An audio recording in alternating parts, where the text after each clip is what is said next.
Página 189. Mas por que toma a gente tais precauções? Ora, aí está onde a porca torce o rabo. É por causa do diabo de uma alma danada que empesta estas paragens. Eu conto a Vossa Excelência. E o homenzinho, engolindo em seco, contou prolixamente que São Brás, ou Ponta do Fogo, como Dante lhe chamavam, fora no outro tempo lugar em terras boas e férteis, onde se podia plantar e colher muito, que abençoadas eram elas pelas mãos de Deus. Mas que uma vez aparecera por lá o célebre assassino Bernardo, terror do Rosário e sobressalto dos fazendeiros. E depois de uma vida errante pelo sertão, roubando e matando, meteu-se na ponta do fogo e aí estourou. E desde então, nesse desgraçado lugar, nunca mais vingara fruto que não tivesse ressaibo de veneno, nem medrara planta sem mitinza. As águas deixavam cinza na boca, a terra e a gente a colhia na mão, virava-se em salitre, e as flores fediam a enxofre, mas quem comesse desses frutos e se deitasse nesse chão, se banhasse nessas águas e cheirasse aquelas flores, ficava por tal modo enfeitiçado que não havia meio de arrancá-lo dali, porque o diabo tinha untado o fruto de mel, perfumado as flores e amaciado a relva para engodar o caminheiro incauto. Foi isso, continuou ele, o que sucedeu ao pobre José de Eito, quando se meteu por cá e enfeitiçou-se. Eu era muito novo nesse tempo, mas bem me lembro de ter visto tantas vezes, coitado, todo amarelo, morrinhento e resmungão, que logo se adivinhava que o diabo lhe pegara alguma. E sempre andou assim. Um dia morreu-lhe a mulher de repente, e ele pouco depois foi varado por um tiro que nunca ninguém soube de onde veio. Daí em diante São Brás ficou tapera. No lugar em que morreu, José levantou-se uma cruz, e todos os que passam por lá rezam pela alma do desventurado, até encher certa conta de orações, com que ela possa descansar. Enquanto isso não chega, vaga pela tapera a pobre alma penada, de dia que nem um pássaro negro, enorme, que canta afinados, e de noite vira-se numa feiticeira que dança e canta rindo como as raposas. Quando algum imprudente atravessa perto, a feiticeiro persegue de tal feito, que o infeliz, se não estiver bem montado, ela o pilha com certeza. Página 190. E se o pilha? Se o pilha, nem falar nisso é bom. Se o pilha, vira-se logo, toda em ossos e cai-lhe em riba, com tal fúria de pancadas que o deixa morto. E depois? Depois volta a alma para a penitência, tendo perdido por pancada que deu 20 coroas de Padre Nossos. Quando Vossa Excelência for amanhã, é bom levar na sela do seu cavalo um galinho de arruda, e ao depois de rezar a cruz, vá o sacudindo sempre até as mangueiras do cancela, sem nunca parar com a reza que lhe ensinei. Sim, mas diga-me uma coisa, este José do Eito não se chamava José Pedro da Silva? Justo Vossa Excelência o conheceu de nome, pois eu conheci perfeitamente, e a pedido de Raimundo, o portuguesinho descreveu o tipo de José, e contou o que sabia da vida dele. O rapaz escutara tudo com interesse religioso. Não queria perder uma só daquelas palavras, mas tinha muitas vezes que interromper o narrador para lhe fazer perguntas a que o outro respondia em parênteses rápidos. Pois a dona Quitéria Santiago morreu pouco antes do marido. Eu fui vê-la e, olhe, Vossa Excelência, que de bonitona que era, ficou horrível. Estava mais roxa que uma berinjela. Não tinha filhos, nunca os teve, nem o marido, sim. Este podia ter algum filho natural. Não que eu saiba, não tinha. Nem consta de alguma parenta que vivesse na fazenda em companhia do José. Sei cá, mas Alguma irmã de Dona Quitéria, ou talvez alguma amiga, hein? Veja se lembra. Qual que? Viviam com o contrário muito sós. Dona Quitéria, a única parenta que tinha era a mãe. Esta andava sempre de ponta com o genro e não saía da sua fazenda, que vem a ser aquela em que está hoje. Hoje o Cancela, a fazenda do Barroso. É verdade. Sabe quem pode informar bem estas coisas? O senhor vigário. Ele ainda vive na cidade, hoje é cônego, pois era muito unha com carne do José do Eito. O cônego Diogo, justamente. Ele é que era o vigário desta freguesia. Ora, quanto tempo lá vai. Ah, o cônego Diogo era o vigário desta freguesia e muito da casa dos Santiagos? Sim, senhor. E ele está aí, que conta a quem quiser ouvir as voltas que deu para desencantar São Brás, coitado. Nada conseguiu e quase que ia sendo vítima de sua boa vontade. Ele também acreditava na feitiçaria? Se acreditava, pois se ele a viu, que o disse. E olhe, Vossa Excelência, que o cônego não é um homem de mentiras. Afirmava que havia em São Brás uma alma danada, e não gostava até que lhe falasse muito nisso. Proibia-o expressamente, sob pena de excomunhão. Se acreditava, é boa.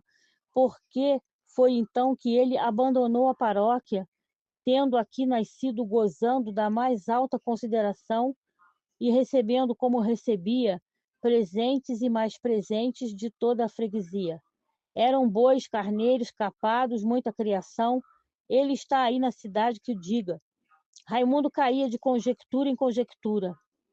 Ele era então bastante amigo do José da Silva, o cônego? Se era, coitado. Amigo, muito bom amigo. Quando assassinaram o pobre homem, o senhor vigário nem quis espargir-lhe a água benta, mandou o sacristão. Não podia encarar o corpo do José e veja, Vossa Excelência, meteu-se em casa e pouco nada apareceu até que se retirou para sempre cada vila. Todos nós sentimos deveras semelhante retirada. Estávamos tão acostumados com ele. Eu, nesse tempo, trabalhava nas terras do Coronel Rosa. Tinha os meus 20 anos e ainda estava solteiro, assistia a tudo. Página 192. Meu rico senhor, lembro-me como se fosse ontem. A fazenda, essa foi logo abandonada. Ninguém quis saber mais dela, pois todas as noites quem passasse por aí ouvia gritos medonhos de arrepiar o couro. Mas além do José e da mulher, quem mais morou nesse lugar? Ó Messa, a escravatura e o feitor. Não digo senhores.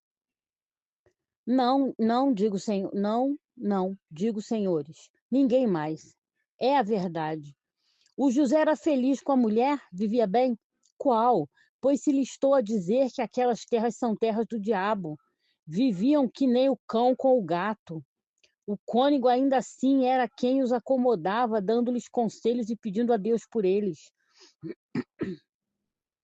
E Raimundo perdia-se novamente em conjecturas, sempre sombras, sempre as mesmas dúvidas sobre o seu passado. A conversa afrouxou. O portuguesinho deitou-se e, depois de uns restos de palestra, vaga e bocejada, adormeceu. Raimundo sonhou toda a noite. Às 4 da madrugada estavam de pé selados os cavalos, cheios o farnel para a viagem e o guia montado. Partiram às 5 horas. Logo que os dois e mais o guia se acharam em caminho, Raimundo procurou entabular a mesma conversação que tivera na véspera com o roceiro. Queria ver se conseguia arrancar de Manuel algum esclarecimento positivo sobre os seus antepassados.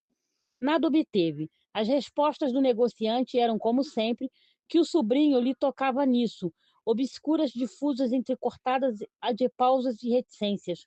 Manuel falou-lhe no cônego, na cunhada, no mano José e em mais ninguém. A respeito da mãe de Raimundo, nem a mais ligeira referência. Ora Deus, ora Deus. Estou sempre na mesma. Concluiu o moço de si para si e fez por pensar noutra coisa. O fato, porém, é que ele, apesar do seu temperamento de artista, Não tinha uma frase para as belas paisagens que se desenrolavam diante de seus olhos. Ia cabisbaixo, preocupado. Jornadearam em silêncio horas e horas. De vez em quando, o guia, com o seu ar triste de sertanejo, levava-os a uma fazenda ou a um rancho, onde os três descansavam e comiam, para tornar logo o cavalgar por entre as melancólicas carnaubeiras e pindovais da estrada. Raimundo sentia-se aborrecido e impacientava-se pelo fim da viagem. Seu maior empenho era visitar São Brás. Propôs até que se fosse lá primeiro, mas o negociante declarou que era impossível, não tinha tempo a perder. Na volta, doutor, na volta, acrescentou, sairemos bem cedo e daremos um pulo até lá. Lembre-se de que nos esperam e não seria razoável bater fora de hora em casa de uma família. O outro consentiu, praguejando entre dentes, contrariado e cheio de tédio. Que grandíssima estopada! O diabo de tal fazenda do inferno parecia fugir diante deles. Não se rale, patrãozinho, é ali quase, disse compassadamente o guia, espichando o beiço inferior. Meta a espora no animal que talvez chegaremos com um dia. Ah, suspirou Raimundo desanimado por ver o sol ainda alto e compreender que tinha que caminhar até a noite. E deixou-se cair numa prostração mofina, a fitar as orelhas do burro, que arfavam com a irregularidade monótona das asas de um pássaro voando. Cá está, exclamou Manuel 2 horas depois, chegando a um lugar mais sombrio do caminho. Que é? Ia perguntar o moço quando deu por sua vez com uma cruz de madeira muito tosca e arruinada. Ah, foi neste lugar assassinado José. Todos pararam e o guia apeou-se e foi rezar de joelhos ao cruzeiro. Reza pela alma de seu pai, meu amigo. Neste lugar foi ele varado por uma bala. E o assassino? Perguntou Raimundo depois de um silêncio. Página 194.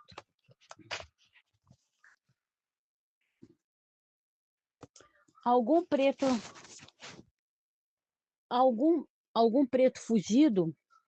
Até hoje, até hoje nada se sabe ao certo, mas dizem que nisto andou unha política. Outros atribuem o fato ao diabo. Bobagens. Raimundo apeou-se e indagou se o pai estava enterrado ali. Manuel, já de pé, respondeu que não. Enterrara-se no cemitério da fazenda, ao lado da mulher. Aquela cruz, explicou, era um antigo uso do sertão. Servia para mostrar ao viajante o lugar onde fora alguém assassinado e fazê-lo rezar pela alma da vítima, como ali estava praticando aquele homem. E apontou para o guia que, terminada a sua oração, levantou-se e foi colher um ramo de murta e depois aos pés da cruz. Raimundo sentia-se comovido. Manuel de joelhos, cabeça baixa e chapéu pendurado das mãos postas, rezava convictamente. Ao terminar, surpreendeu-se por saber que Raimundo não tencionava fazer o mesmo. O quê? Pois então o senhor não reza? Não. Vamos? Ora, essa cá me fica. Então qual é a sua religião? Como adora o senhor a Deus? Ora, senhor Manuel, deixe-nos disso, conversemos sobre outra coisa. Não. Queria só que o senhor me dissesse como adora a Deus. Deixe disso, homem. Deixe a Deus em paz. Ora para que lhe havia a dedar. Mas nesse caso o senhor não tem religião. Tenho. Pois tão, não parece. Pelo menos não devia fazer tão pouco caso das rezas que nos foram ensinadas pelos apóstolos de nosso Senhor Jesus Cristo. Raimundo não pôde conter uma risada e, como o outro se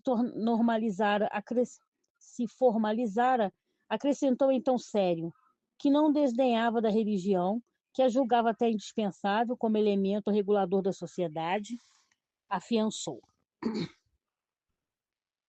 Que admirava a natureza e rendia-lhe o seu culto, procurando estudá-la e conhecê-la nas suas leis e nos seus fenômenos, acompanhando os homens de ciência nas suas investigações, fazendo enfim o possível para ser útil aos seus semelhantes, tendo sempre por base a honestidade dos próprios atos. Montaram de novo e puseram-se a caminho. Uma cerrada conversa travou-se entre eles, a respeito de crenças religiosas. Raimundo mostrava-se indulgente com o companheiro, mas aborrecia-se intimamente, revoltado por ter de aturá-lo. Da religião passaram a tratar de outras coisas, a que o moço ia respondendo com prazer. Afinal, veio à baila a escravatura e Manuel tentou defendê-la. O outro perdeu a paciência, exaltou-se e apostrofou contra ela e contra os que a exerciam, com palavras tão duras e tão sinceras que o negociante se calou meio enfiado. Entretanto, o guia cavalgava na frente, distraído, cantando para matar o tempo.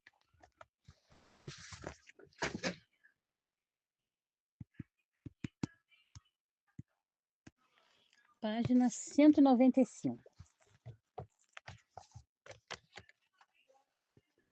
Você diz que amor não dói, no fundo do coração.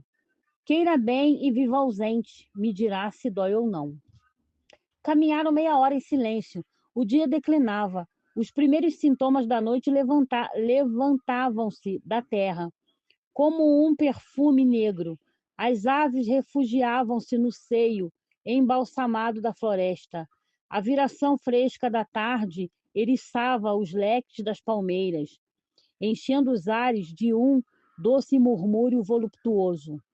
Tenho paurado tanto, disse por fim Raimundo, com certa perplexidade, e todavia não tratei do que mais me interessa. Como assim? Lembro-me o senhor que outro dia pedi-lhe uma conferência em seu escritório ou porque o meu amigo se esquecesse, ou porque mesmo não houvesse ocasião, o certo é que não chegamos a falar.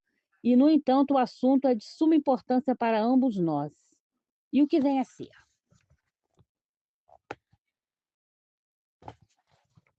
Página 196. É um grande favor que tenho a pedir-lhe. Manuel baixou a cabeça contrafazendo o embaraço em que se via. Trata-se de alguma questão comercial? Perguntou. Não, senhor, trata-se de minha felicidade. É a mão de minha filha que deseja pedir? É.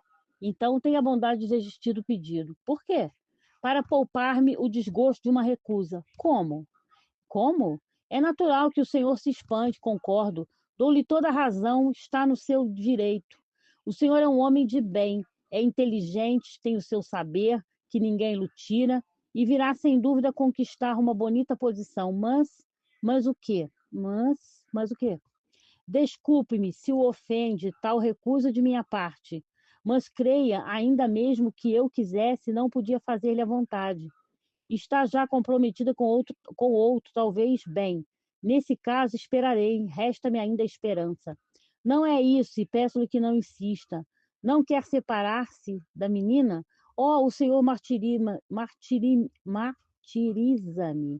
Também não é? Então que diabo?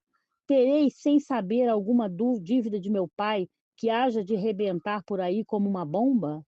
Que lembrança! Se assim fosse, eu seria um criminoso em não o ter nunca prevenido. O que o senhor possui está limpo e seguro. Preso contas quando quiser. Presto contas quando quiser. Ah, já sei. Tornou Raimundo com um vislumbre rindo. Não quer dar sua filha a um homem de ideias tão revolucionárias? Não, não é isso. E fiquemos aqui. Sei que o senhor tem direito a uma explicação, mas acredite que, apesar da minha boa vontade, não a posso dar. Ora esta, mas então por que é? Não posso dizer nada, repito. E peço-lhe de novo que não insista. Esta posição é para mim um sacrifício penoso, creia. De sorte que o senhor me recusa a mão de sua filha? Definitivamente? Sinto muito, porém, definitivamente. Calaram-se ambos e não trocaram mais palavras até a fazenda do Cancela. Página 197. Quando chegaram ao portão da fazenda, já a lua resplandecia, desenhando ao longo da eira a sombra espichada de enormes macajubeiras sussurrantes. Fazia um tempo magnífico, seco, fresco, transparente, podia ler-se ao luar. O guia sacudiu com vigor a campainha e gritou: "Ô de casa!" Seguiu-se uma gazarra de cães. Veio abrir um preto, munido de um tição, que trazia sempre em movimento para conservá-lo aceso. Boa noite, tio velho, disse Manuel. Desbanoite, branco, respondeu o negro. Desbanoite, branco, respondeu o negro. E, segurando a brida do cavalo, conduziu com este o cavaleiro até a casa. Raimundo e o guia seguiram atrás.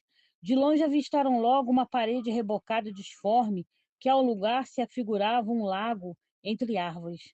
Mais perto, o lago se transformou num sobrado, e os viajantes descobriram uma porta em cujo esvazamento se desenhara o vulto varonil do Cancela, que detinha 2 formidáveis rafeiros. Página 198. Ora viva! Gritou o dono da casa, e voltando-se para os cães, que insistiam em ladrar. Safa, rompe nuvens, arreda, quebra ferros. Os cães rosnaram amigavelmente e o fazendeiro, com sua voz forte de pulmões enxutos, gritou para Manuel. Então, sempre veio. Pois olhe, cuidei que desta vez fizesse como das outras. Enfim, como vai essa católica? Assim, um pouco moidito da viagem, disse Manuel, entregando o cavalo ao preto e apertando a mão do Cancela.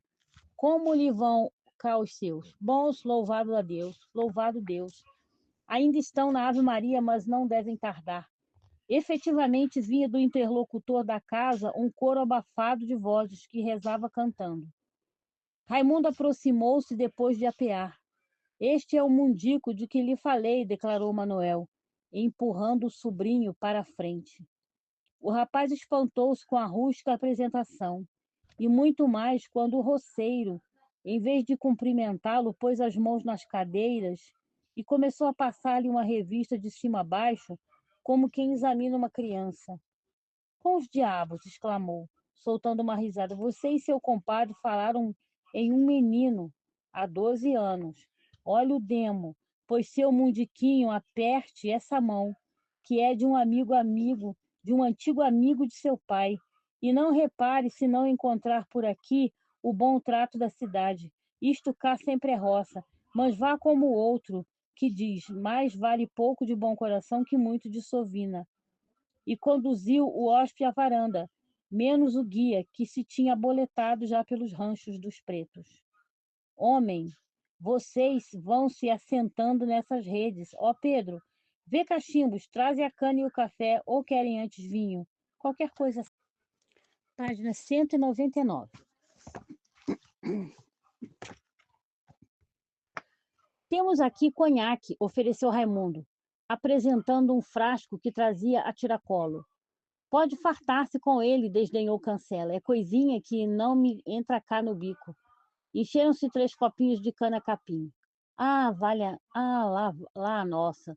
E veio despir-se para cear. E conduziu-os a um quarto destinado exclusivamente a hóspedes.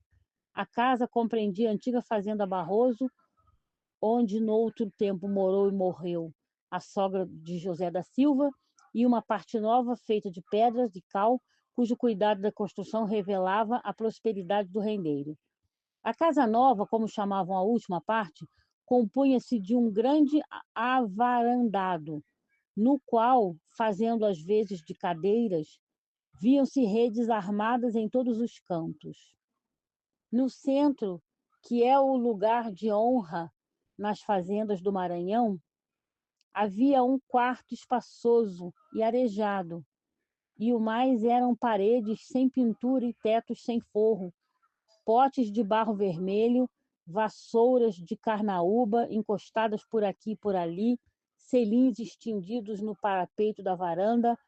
A respeito de mobília, nada mais do que uma mera tosca e bancos compridos de pau. O paiol da farinha era por baixo do sobrado, onde se encontravam enormes baús forrados de couro, com umas 70 redes destinadas aos hóspedes. A adega ao lado do paiol.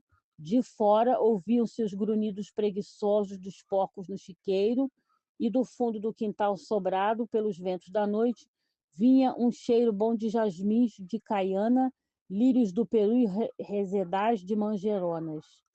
Quando os três voltaram do quarto, já a filha e a mulher do fazendeiro tinham vindo da reza. Manuel apareceu enfranhado comodamente num paletó de brim pardo e num par de tamancos. Raimundo não mudara de roupa, apenas banhara o rosto e as mãos e penteara os cabelos. A mulher do Cancela punha a mesa para a ceia. A filha correra esconder-se no quarto, espiando as visitas por detrás da porta, com vergonha de aparecer.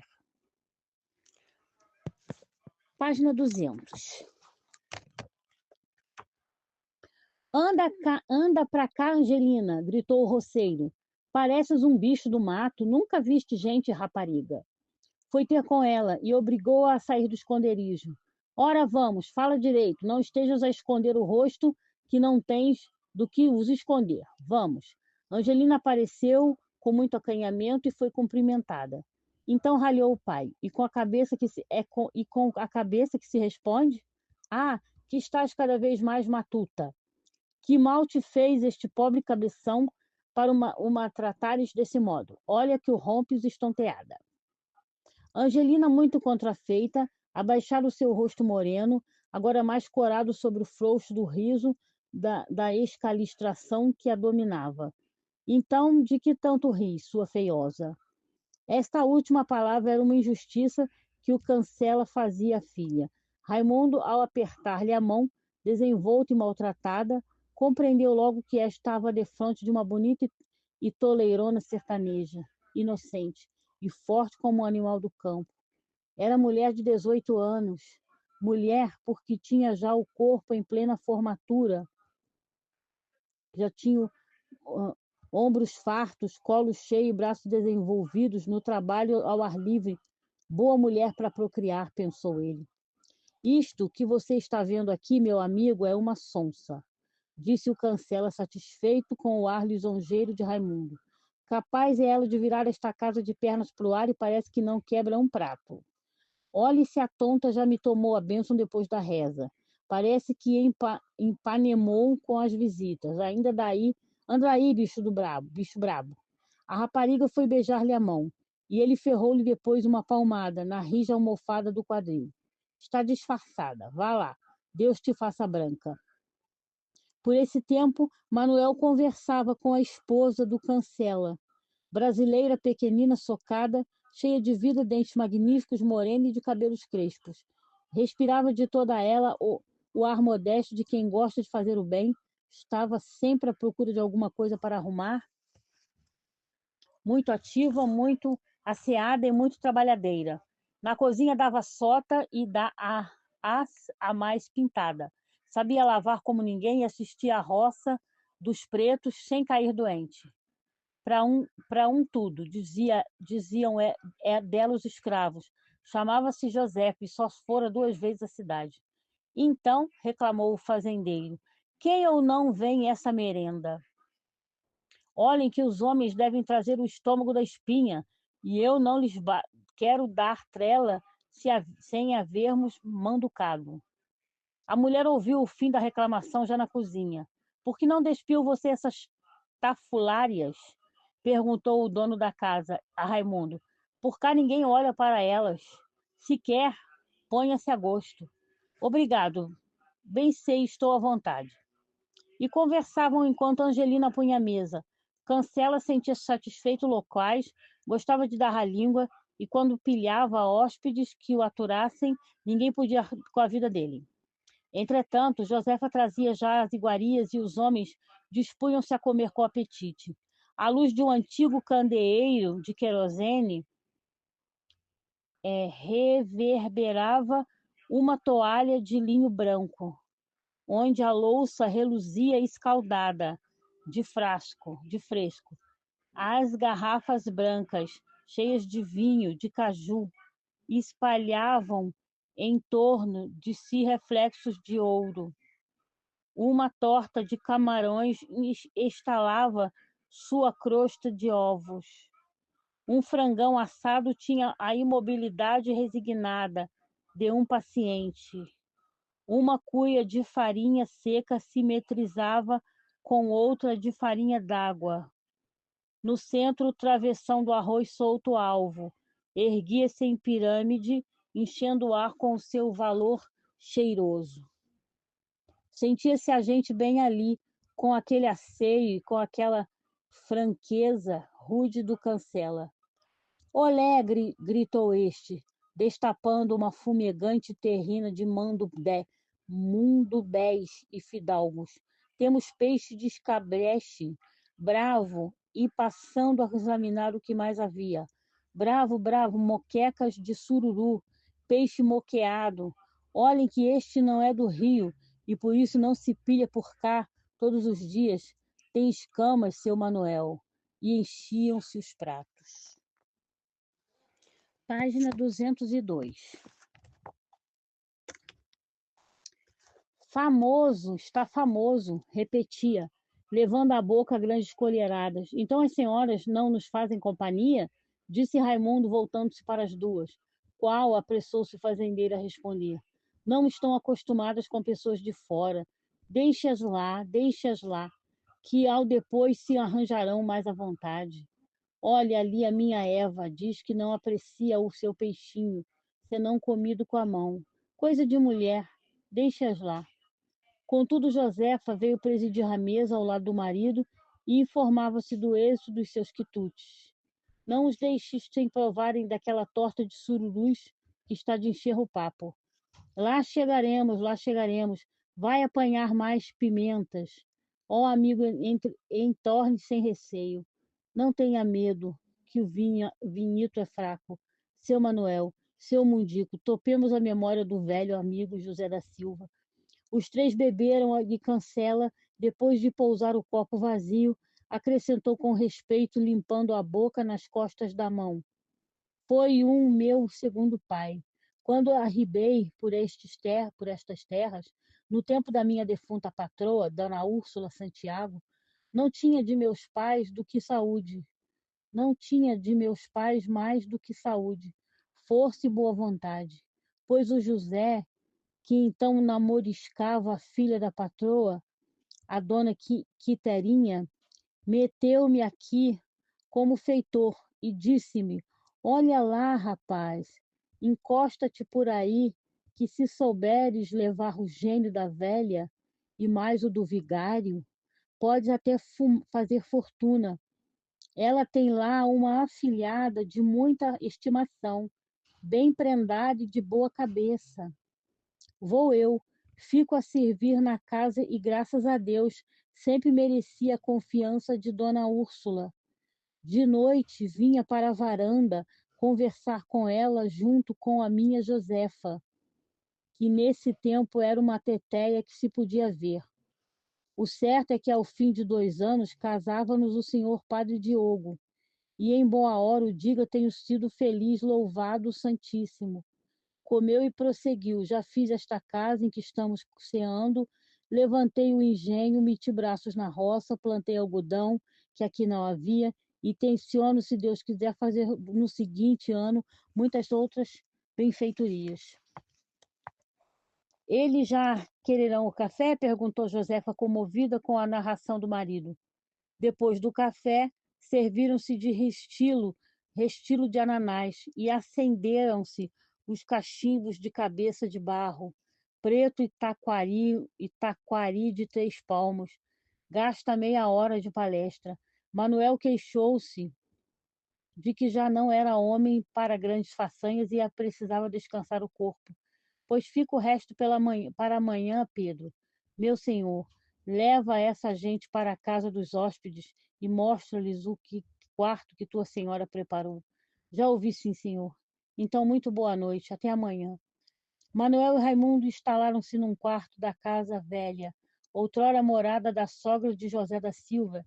Esta parte, ao contrário da outra, era um sobrado silencioso e triste, que só respirava abandono e decrepitude. Em breve o negociante ressonava, ao passo que o rapaz, estendido numa rede, olhava pela janela o céu afogado em luar, passando mentalmente revista ao que fizera durante o dia. Os acontecimentos desfilaram no seu espírito em uma procissão vertiginosa e extravagante. Vinha na frente o pedido da mão de Ana Rosa, de braço dado à recusa, Logo atrás, o portuguesinho da vila passava cantando com um galho de arruda na mão.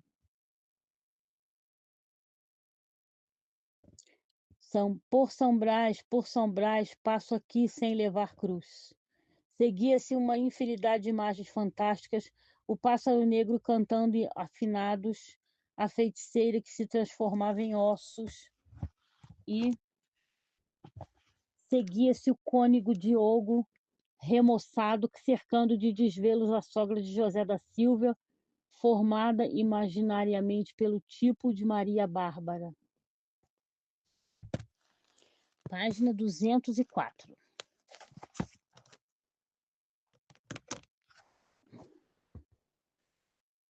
E Raimundo, sem poder conciliar o sono, demorava-se até a pensar em coisas de todo indiferentes. O guia, preguiçoso e tristonho, a cantar no seu falsete de mulher. Uma fazenda que encontraram, em que havia um homem muito gordo e idiota, as ruínas de uma casa que de longe lhe pareceu à primeira vista uma fazenda bombardeada, e assim 1000 outros assuntos vagos e sem interesse vinham-lhe à memória com insistência aborrecida. Afinal, chegou à vontade de dormir, mas a recusa de Manuel apresentou-se de novo e a vontade fugiu espantada. Por que seria que aquele homem lhe negou tão formalmente a mão da filha? Ora, com certeza por qualquer tolice, e nem valia a pena preocupar-se com semelhante futilidade. Amanhã, calculava ele, saberia tudo, e tinha até vontade de rir pelo ar grave com que o tio lhe respondera. Ora, no fim de contas, não passava de alguma criancice do Manuel. Ou quem sabia lá alguma intriga? Sim, bem podia ser. No Maranhão, o espírito de bibliotícia ia muito longe, e não havia de ser outra coisa. Ou uma intriga, mas que intriga? Ah, ele descobriria tudo olá, ficaria tudo em pratos limpos, nada de desanimar, e sem saber por quê, reconhecia-se muito mais empenhado naquele casamento. Desejava-o muito mais depois da resistência oposta ao seu pedido. A recusa de Manuel vinha dar-lhe a medida do verdadeiro apreço em que tinha Ana Rosa. Até ali julgava que aquele casamento dependia dele somente e preparava-se, frio, sem entusiasmo, quase fazendo sacrifício. E agora, depois do insucesso do seu pedido, eis que o desejava com ardor. Aquela recusa inesperada era para Ana Rosa o que um fundo negro é para uma estátua de mármore. Fazia destacar melhor a harmonia das linhas, a alvura da pedra e a perfeição do contorno. E Raimundo, procurando medir a extensão do seu amor por ela, topava de surpresa em surpresa, de sobressalto em sobressalto, pasmado do que descobria em si mesmo, espantando-se com os próprios raciocínios, como se foram apresentados por um estranho, chegando às vezes a não compreendê-los bem e fugindo de esmerilhá-los, com medo de concluir que estava deveras apaixonado nesta duplicidade de sentimentos. Seu espírito passeava-lhe no cérebro às apalpadelas, como quem anda às escuras num quarto cheio, alheio e desconhecido. E que tal? Monologava. Não é que estou há 2 horas a pensar nisto?